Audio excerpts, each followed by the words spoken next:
Suscríbete a nuestro canal y da clic en la campanita. Encontrarás entrevistas a artistas musicales, cantautores y compositores que nos hablarán sobre su trayectoria artística y su día a día. Una semblanza llena de experiencias que sin duda se transmiten desde el corazón. Soy Carlos Bermúdez en el programa de Carlos Bermúdez Live, aquí en Radio Vital en 1310 AM. Bueno, pues me urge presentar a mi gran amigo Nicolás Corrales. ¿Qué tal, Nicolás? Te quiero saludar de mano porque incluso te están viendo en las redes sociales, claro, y estamos preparadísimos para poder dar una plática amena en esta primera hora del programa de Carlos Bermúdez Live. Nicolás, sí. Primero me gustaría que los radioescuchas, porque muchos no te ven, ¿qué edad tienes, Nicolás? Bueno, tengo 77 años, próximo a cumplir 78 ahora el 14 de febrero. ¡Ah, qué bueno! El Día del Amor y la Amistad, sí, muchas felicidades. Ya está muy cerquita. Claro, ya falta poco. Sus papás estaban muy enamorados para tener un hijo y naciera ese día. Probablemente, ojalá, que haya sido, sí. Sí, 78 años. ¿Por qué se los digo? Porque primero quiero que se imaginen una persona de 78 años y toda la trayectoria que nos va a platicar y sobre todo algo increíble. Es un maestro en el violín, nos trajo ¿tiene algún nombre? ¿Lo bautizó su violín? ¿Está bautizado? Ese violín, bueno, lo que pasa es que este violín fue elaborado por un luthier de acá de Guadalajara. Ah, qué interesante. Que aprendió solo a hacer violines. ¿Él solito? Él solo. ¿Y esta es una obra de él? Él hizo una copia de mi violín italiano, que yo tengo un violín Mandelli. Y él hizo esta copia y me la regaló. Qué hermoso violín. Ahorita lo van a escuchar tocar. Él fue alumno mío, por eso. Y aparte fue alumno. Sí, él fue alumno, sí. Pues platíquenos, don Nicolás Corrales. ¿Usted dónde nació? Yo nací en Arica, Chile, en el norte de Chile. En el norte de Chile. Exactamente, sí. Ahí en la parte muy cerca, si me ubica bien, casi en la parte del límite. Del límite, ¿no? El límite con Perú, sí. Con Perú, ya casi llegando a Perú. Qué bueno, porque en la Patagonia, para el otro lado, sí hace frío. Sí, por eso ahora me veo llegar así bien arropado, ¿no? Bien arropado. Sí, no estoy acostumbrado. Sí, porque yo estoy haciendo señas, no me ven y no me ven en la radio, pero sí los que me están viendo en las redes sociales, estoy haciendo señas porque es una cuñita en la mera esquina, casi llegando al mar, de este lado, que es el Pacífico. Claro. Él nació ahí hace 78 años. ¿De cuántos hermanos, familia?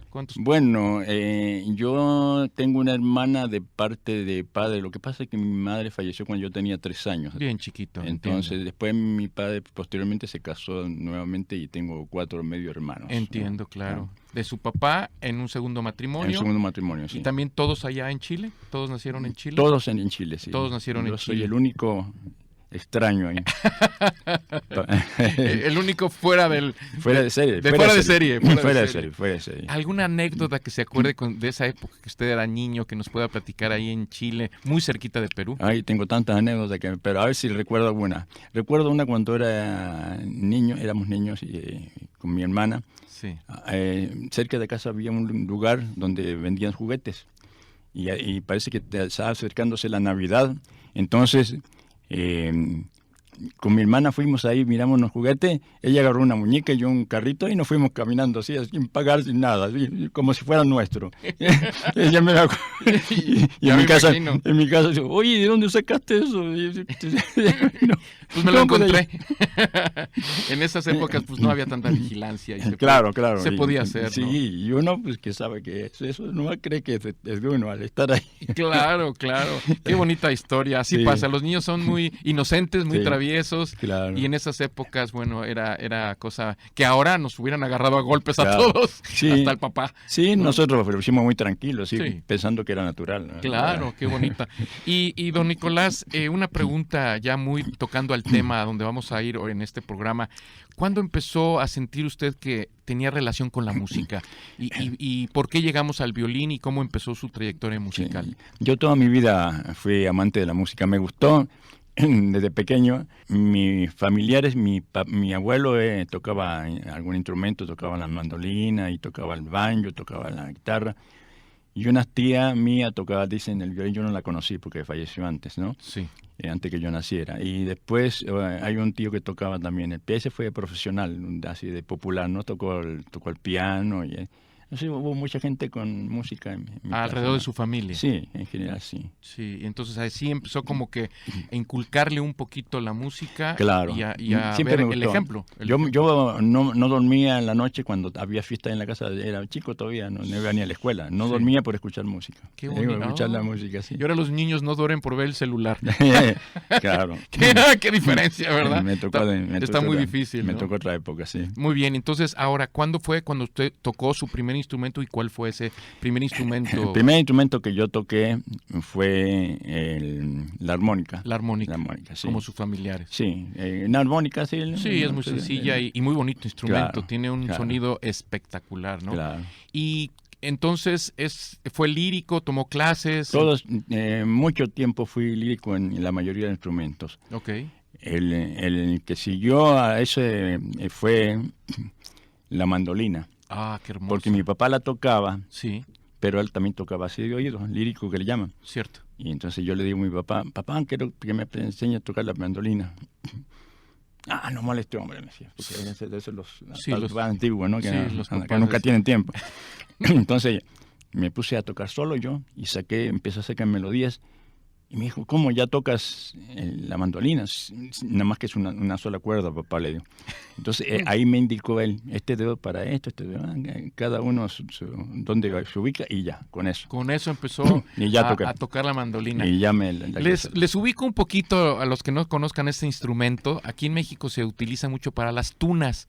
Bien dichas, las tunas son aquellas estudiantinas que están en Guanajuato, ahora en Querétaro, en el Bajío de aquí de la República Mexicana, y tocan canciones hermosas con la mandolina, con el pandero, incluso con la guitarra. Y la mandolina, que es un instrumento muy chiquito, tipo guitarrita, que tiene un sonido espectacular, romántico. Yo creo que esas mandolinas deberían estarse tocando allá en Venecia y en Italia, ¿no? Claro, son muy románticas, claro, ¿no? Sí, exactamente. Y las heredamos nosotros también en México para estas estudiantinas bien dichas tunas. Entonces usted empezó ya solito a tocar la mandolina. Claro. ¿Y cómo llegó al violín, maestro? Todavía falta una época en que esto era cuando todavía estaba en la escuela primaria. Entiendo. Entonces, todavía me entusiasmé con el flautín. Un flautín diferente. Ya no es de cuerda. Es igual que la armónica es que de flauta, de viento. Sí, es que pasa, un compañero en la escuela primaria llegó con una flautita así, ¿no? Que tipo transversal. Sí. Y era de caña, hecha de caña. Como una quena. No la forma de quena, sino la forma de flauta. De flauta transversal. Entiendo, claro. Entonces, me gustó. Yo también conseguí un pedazo de caña y me hice una le hice el agujero con un fierro caliente. Sí, ahí hice el agujero y me puse a tocar. Entonces, ¿Y los hoyitos? También lo hice con algo caliente. Sí, con un fierro caliente. Cierto. Los primeros instrumentos fueron con el bambú también y con caña y todo esto, ¿no? Entonces, y después con madera. Sí. Claro. Entonces yo posteriormente ya supe que había también de bronce, flautas de bronce. Cierto. Y de aluminio. Y flautas de aluminio. Sí, de aluminio ahí. No eran con émbolos, sino eran nomás puro agujero. Correcto. Entonces me hice otras de aluminio. Como no tenía talado, entonces con un fierro así puntiagudo yo le hacía los agujeros.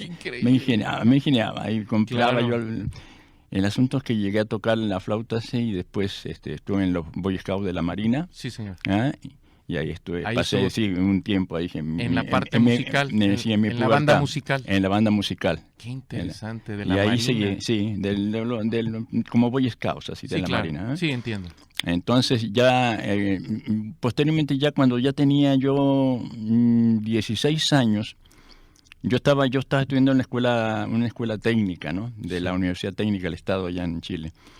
Llega mi primo de la escuela normal tocando el violín y yo quedé ahí fue. Maravillado. Sí, quedé maravillado. Maravillado. Sí, entonces resulta que ya lo veía que ya él tocaba, pues él no ha llevado un año ahí, ya estaba tocando melodías. ¿Sí? Entonces Entonces yo dije, bueno, pues yo también quiero tocar ese instrumento. Y entonces había un cieguito por ahí cerca que me prestó su violín y él no lo tocaba. Y yo me le pegué a mi primo ahí y empecé a tocar. Y las primeras melodías que empecé a tocar un poco que él tocaba era la Meditación de Tai. Ah, Meditación de Tai. Por favor, maestro, a sus órdenes.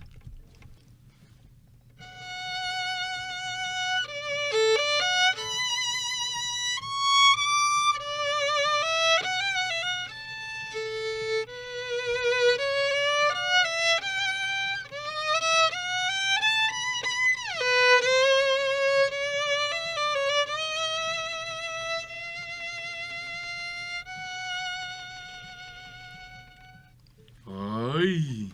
¡Qué sutil! Esa fue una de las primeras melodías que usted tocó cuando era un niño, que vio a su familiar tocar, y emocionado usted, por favor, llegó a tener este instrumento en sus manos. ¿Cómo empezó entonces su carrera musical con el violín, don Nicolás? Bueno, entonces, como él venía de la escuela normal, y en la escuela normal, donde se estudia para maestros y allá, era obligatorio llevar su violín. Todos tenían que llevar su violín porque claro, todo el mundo tenía que estudiar el instrumento. Entiendo. Entonces, yo conseguí un violín que era ha sido de mi tía, que le dije que tocaba el violín, ¿no? Una tía que ya había fallecido. Así es. Y entonces con ese violín fui yo a esa escuela normal, internado. Era una beca que tenía yo en otra ciudad, que era la ciudad de Antofagasta. Y ahí seguí estudiando ya la carrera magisterial y tocando violín, obviamente. Entonces parecía una escuela de música, porque todo el mundo tocaba el violín ahí, otros tocaban el cello, otros instrumentos. Entonces teníamos orquesta sinfónica. Ya veo. En la escuela normal, ¿no? Ya veo. Entonces, muy interesante. Y entonces pasé yo todos esos años allí tocando el violín también. Síguele, y luego lo escuchamos con gusto. Todavía en algún momento dado con el flautín fui a acompañar a unos en vacaciones de invierno. Sí. A unos danzantes, como son los danzantes de acá. Con música andina se tocaba allá. Okay. ¿Sí? Ahí tocaba el flautín, yo también me gusta. Pero todavía estuve un tiempo y ya después nomás me dediqué a puro violín, ¿no? A puro violín. Claro. Y entonces su carrera ya profesional como maestro... Todavía no. Todavía le falta. A ver, platíqueme. Yo tuve una serie de problemas. Sí, don Nicolás. ¿Qué problemas tuvo? De tipo, se puede decir existencial, le llaman, ¿no? Sí. Problemas propios. De lo que yo supuestamente, como no tuve yo de mi infancia una estabilidad emocional. Entiendo. Por lo de mi madre y porque... Su papá se casó con otra mujer, después, ¿no? posteriormente, claro. Entonces uno nunca acepta a otra madre y ese tipo de cosas, ¿no? Sí, claro. Y en un momento dado yo, a los 14 años, ya antes de ir a la escuela normal, ya me había ido de mi casa. Ya me había fugado. ¡Qué historia! Ya me había ido yo de polizón en un barco, me fui a Valparaíso. Sí. Allá. ¿Solo? Todavía no tocaba el violín, sí, solo, de polizón me fui. Es decir, se escapó de su casa. Porque tuve un problema con mi madrastra, entonces yo dije no quise aceptar eso y ya me fui. Se fue y bien chiquito. Sí, entonces me puse a trabajar allá, claro, de sirviente, no sé lo que era, en una casa de gente de dinero. Sí. Pero mi padre después, como yo le avisé que estaba bien y todo, entonces me fue a buscar después. Yo era menor de edad. Claro. Y su papá asustado, ¿cómo no? Claro, me llevó de vuelta a Iquique, donde yo vivía, que era otra ciudad más al sur de Arica, ¿no? Entiendo. Ahí estábamos viviendo. Entonces ya en esa ciudad me esperé un tiempo, entré a la escuela técnica, ya le dije, y después me cambié a la escuela normal. Correcto. ¿No? Ya en la escuela normal, pues estuve 5 años ahí, la carrera de 6, y tuve otro problema por ahí, entonces que va a ser relatado más bien en el libro que estoy escribiendo. Es verdad. Vamos a empezar con el primer regalo, ¿le parece bien? Porque también don Nicolás Corrales tiene 2 libros en el cual está ahora escribiendo un tercero, que es su autobiografía y que va a salir muy pronto. ¿Cómo se llama el libro que vamos a regalar el día de hoy? Los libros de ahora uno se llama Estudio el violín con el sistema Relaitex. Perfecto. Y el otro se llama Escuela de la Biomotricidad. Ah, qué bonito. Claro. Entonces, es que a mí me gustó hacer algo diferente a lo que ya existe. Esto es completamente distinto, ¿no? Y hay que hablar de eso antes de que se acabe el programa para que usted nos transmita esa Claro. nueva práctica de tocar el violín, Claro. en un sentido de relajación, Sí, y que exactamente. no duela, no tengamos dolores por la forma en que se toca el violín actualmente. Sí, ¿no? que se haga más fácil. Más Realmente. fácil, que Sí. esa es la técnica que vamos a ver. Entonces, fíjense bien y platíconos un poquito entonces de su autobiografía. ¿Cuándo cree que salga esto al aire? No sé, porque apenas estoy escribiendo. Claro. Estoy todavía, son muchos años. Sí, 78 años Sí, casi. Estoy apenas llegando a la ciudad de Rosario, en Argentina. ¿En qué año fue eso?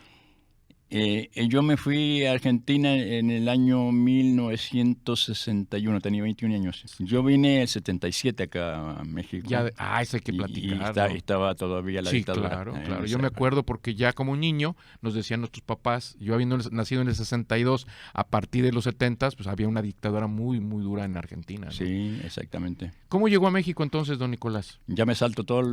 Sí, se nos está acabando el programa y yo quiero oírlo tocar el violín, Sí. porque se nos acaba el rápidamente, programa. Sí. rápidamente, ya lo que se refiere a mi profesión de violinista. Por favor. Ya entonces, allá en Argentina estudié en una escuela de la Universidad de Rosario, era un instituto superior de música. Entiendo. Pero no me gustó mucho a mí la enseñanza. Yo vi que no aprendí casi nada y me fui, abandoné el violín. Es una historia larga también, ¿no? Sí. Y después regresé a la música porque me ofrecieron un trabajo en una sinfónica. Ok.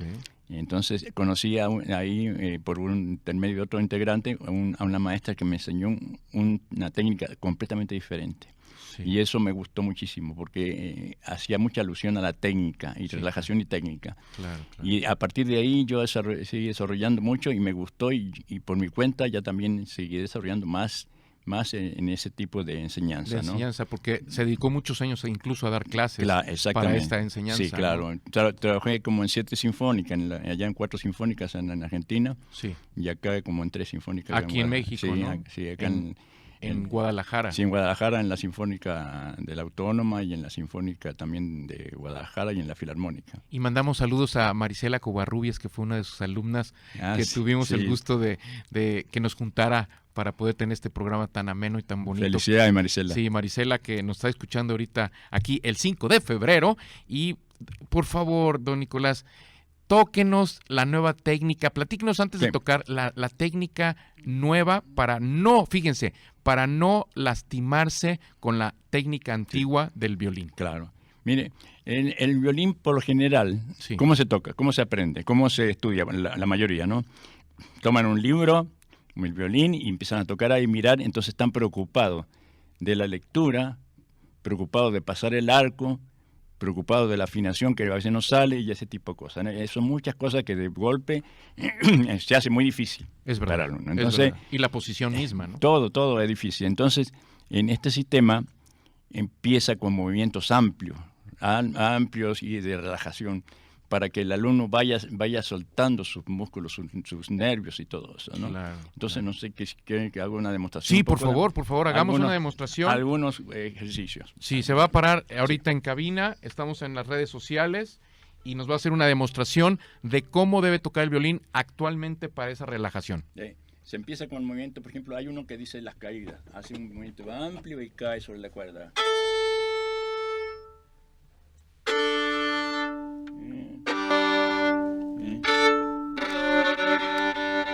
Y después se aplica sobre la escala.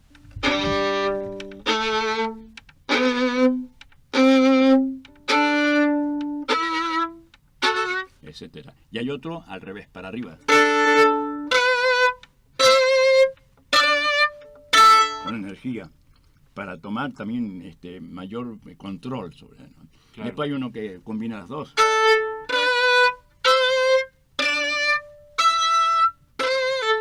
Hay una que se llama retoma. ¿Ya ven?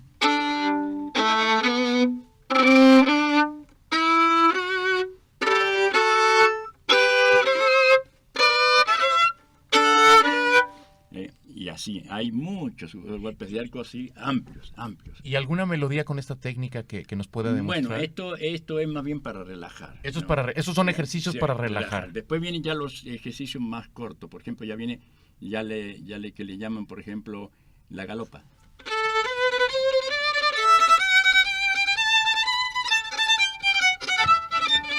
Ya se llama como un galopa. caballito, ¿no? Exactamente. Muy alegre. Hacemos la galopa. Hay otro que es staccato, spiccato, que pega.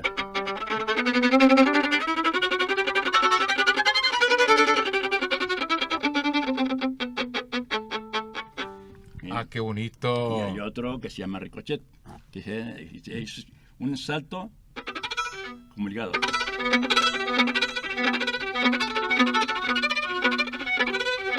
Este se aplica sobre la melodía esta del concierto de Méndez, lo que hace.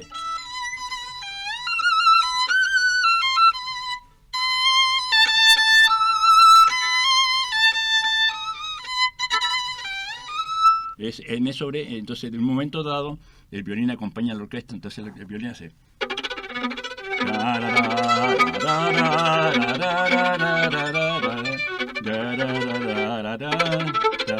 Va acompañando el violín a la orquesta. ¡Qué hermoso! Entonces, este golpecito de arco no es tan fácil hacerlo así si no se sabe la técnica. Entonces, la técnica requiere mucha relajación para que el arco vaya. Inclusive imita a la guitarra por ejemplo, en su trémolo que hace.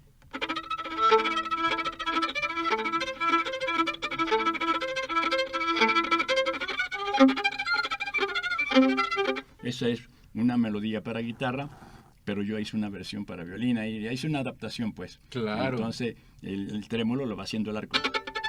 Y la guitarra lo hace con los dedos, pero esta vez.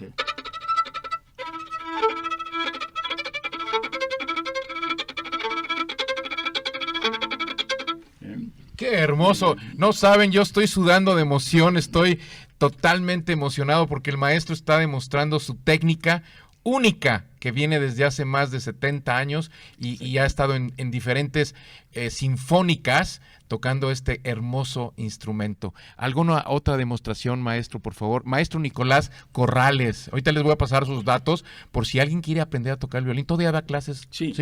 ¿En clases particulares? Clases particulares en mi casa, en mi estudio.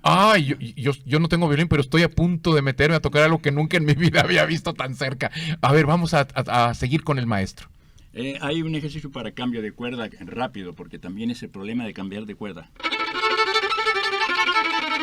Entonces,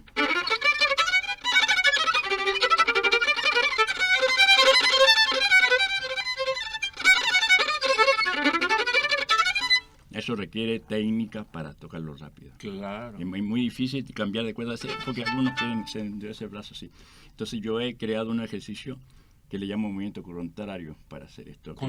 Movimiento contrario. Sí, porque pareciera lógico que cuarta cuerda lleva más arriba el brazo y parecía que la primera va, y es al revés. En la cuarta cuerda el codo se baja y en la primera se sube. Totalmente al revés. Sí. Aguda, cambio de codo. De codo. Cuerda grave, baja. No es así porque se endurece. Y quisiera yo preguntarle al aire, lo estábamos platicando ahorita fuera del aire, pero es importante. Yo he visto muchos niños en China, en Japón, inclusive también en México, que empiezan desde muy pequeños a tocar el violín, maestro. ¿Hay alguna edad o alguna característica o talento para que uno pueda tocar el violín, o una persona, inclusive de la tercera edad, en este caso? En ese caso casi no hay edad. El único problema es de las personas mayores es que a veces tienen muy duras sus articulaciones. Okay. Sus movimientos. Sus movimientos están muy duros. Sí, no es como uno que yo lo tengo volando porque... Tantos años de práctica. Probablemente, claro. Entonces, aquí no hay edad, pero sí talento. Y usted decía algo interesante, que lo traen en la sangre.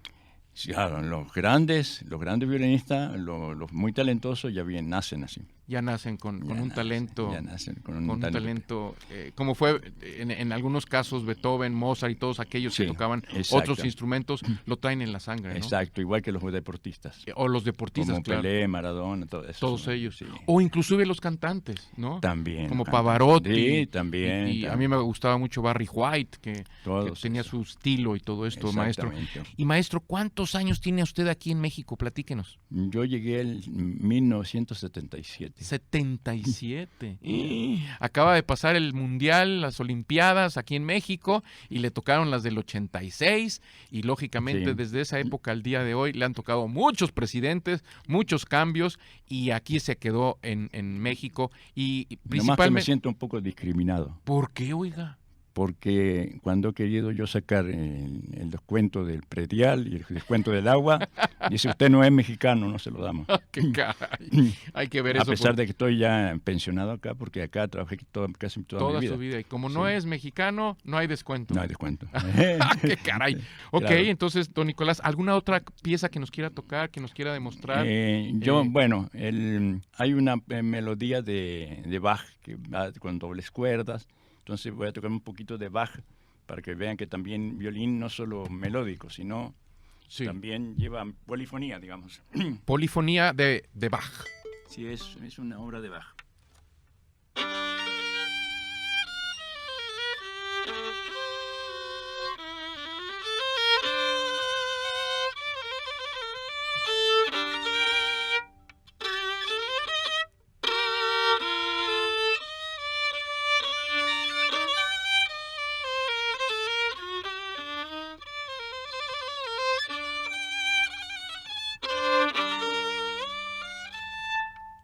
¡Wow! ¡Qué hermoso! No, esas son obras de arte hermosísimas. No hay duda que usted es un gran maestro. La mano izquierda, justamente. La mano izquierda son las cuerdas. Sí, porque dice la doctora Chavira, que tengo en un libro ahí donde dice que se afectan los nervios radial, mediano y cubital. Dice que es un problema a nivel mundial. Wow. Ella dice que ha hecho estudios, como el codo del tenista, que también llega por... tiene mucho, el túnel carpiano, todo eso, hay muchos. ¿Y qué cree que hay un dolor actual para los jóvenes? Se llama el de los dedos, de los dedos, y el del occipucio, que es en la parte trasera del cuello, que empiezan a tener operaciones por estar agachados viendo el celular. Probablemente lo de los dedos sea porque mueven el dedo. Sí. Es que mi técnica no es para mover los dedos. Entiendo. No, yo no hago esto. En mi técnica todo lo hace el brazo. O sea, en este caso sería así. Puro golpecito de movimiento así, en vez de esto. El maestro está enseñándonos con sus manos que no es mover los dedos, es como golpear en vez de mover los dedos para que no se atrofien. Así. Interesante. En vez de esto. Sí, perfecto, muy bien. Para que no se arruinen los nervios. Los nervios y los tendones y todo lo que tenemos en la parte de la muñeca, que fue afectada y es afectada durante muchos años de práctica del violín. Y con esta técnica ustedes van a dejar de tener esos dolores o nunca van a llegar a tener esos dolores porque es una técnica de biomotricidad. Le pusimos así porque es una analogía de los movimientos naturales. Entiendo, claro. Y son movimientos todos naturales, pero si no hay analogía con el caminar, por ejemplo. Correcto, con ese. Entonces, yo camino acá con los dedos, camino sobre el violín también, así como camino con los pies, acá camino acá, entonces el cuerpo es el brazo. El brazo. Ese sería el cuerpo. Muy bien, pues vamos a platicar un poquito de su anécdota. ¿Tendrá alguna historia en alguna sinfónica aquí en Guadalajara? Algo que nos quiera platicar. Tengo muchas. Sí, por favor, nos gustaría. En una oportunidad estábamos ensayando acá en la Filarmónica y estaban arreglando los alrededores, los lugares cerca del degollado, ¿no? Entiendo. Las calles, las estaban levantando los adoquines y cambiándole el piso. Sí, señor. Y entonces, hacía mucho ruido ahí, pero nosotros estábamos ensayando lo mismo. Entonces, una obra moderna donde el maestro le da la entrada hacia al piano, ¿no? Y el piano le hace grisando. Todo desde la nota más alta hasta la más baja. Decía así. Y después en toda la escala. Viene después le da la entrada al de los xilofón. Sí. Y hace el mismo movimiento de todas las escalas. Sí, ya golpeándolos, ¿verdad? Sí. Pero es como un glissando. Bueno, sí, entiendo. Y así, y entonces después le dio la entrada a otro instrumento también así que había que ser al arpa. El arpa. Y otra vez. Y de repente se escucha de afuera el rugido de la máquina. El taladro en la calle. Estaban en la calle haciendo arreglos y se empieza a escuchar el talado de un obrero en la calle, con el mismo... Sí, entonces salió como si fuera de la obra. ¡Qué hermosa historia! Sí. Es como si hubiera sido un efecto especial de la obra y toda la gente hasta aplaudió al obrero. No, pero era en ensayo. Era en ensayo. Sí, qué bonita. En la función pues no había mucho ruido, ¿no? Claro. Hijo, qué interesante, qué bonita historia, porque fue algo espontáneo. Tengo yo muchas historias así, y ya me acuerdo, por ejemplo, en una oportunidad que había un curso de inglés. Entonces, yo nunca estudié mucho el inglés, yo fui a preguntar a mí. Y me dice la muchacha, me toma los datos. ¿Y qué es usted? Me dice, soy músico, señorita. Me dice, ¿músico de rock pesado? Me dice. No, música de rock pesado. Sí.